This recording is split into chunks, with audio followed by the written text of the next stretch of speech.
But it really all comes down to this. It comes down to this. The cure for worry is a preoccupation of our lives. What's it going to be? Is it going to be on the things that are so temporary and material things, or are we going to be preoccupied with the one to whom we belong and the one who owns it all? As Jesus simply says, if you'll seek that first, if you make that the priority of your life, and the promise is, there won't be anything that you need that you don't have.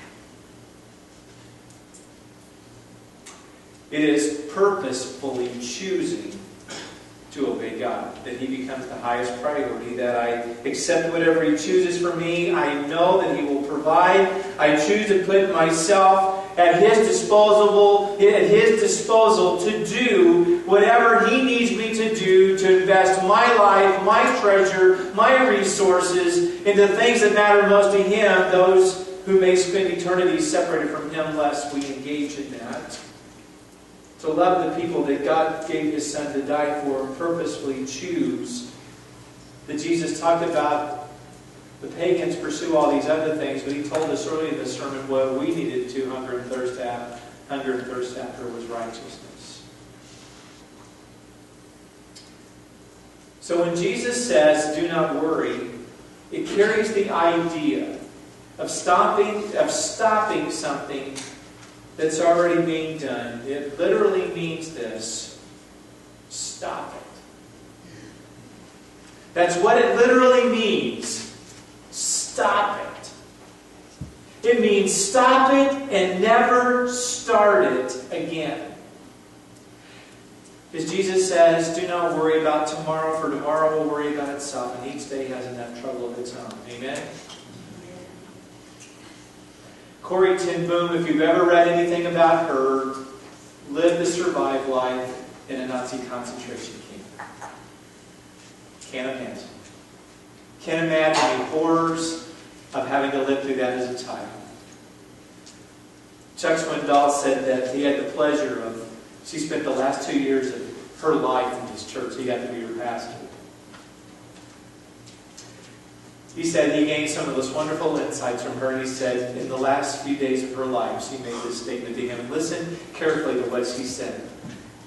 She said, worry does not empty tomorrow of sorrows, but it empties today of strength.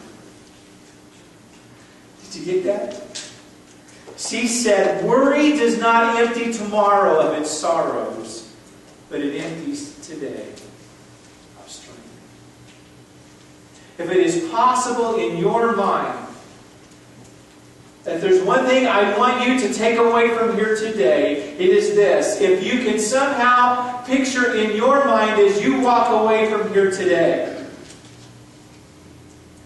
that the next time you find yourself wanting to go down the path of worry and anxiety, let me encourage you to picture, as it were, Jesus, the counselor, behind the desk.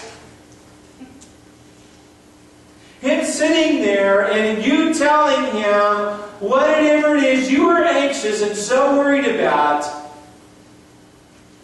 and hearing Him say to you, stop it! That's what it means. Stop it. And don't start it again. Again, we take words. We learn a lot of things from other people. You know, somebody said, you can learn from your own mistakes or by somebody else's. And that's one of the things that I love about this book. That we get the picture of seeing other people's, how they always do it right. And one of Jesus' disciples by the name of Peter,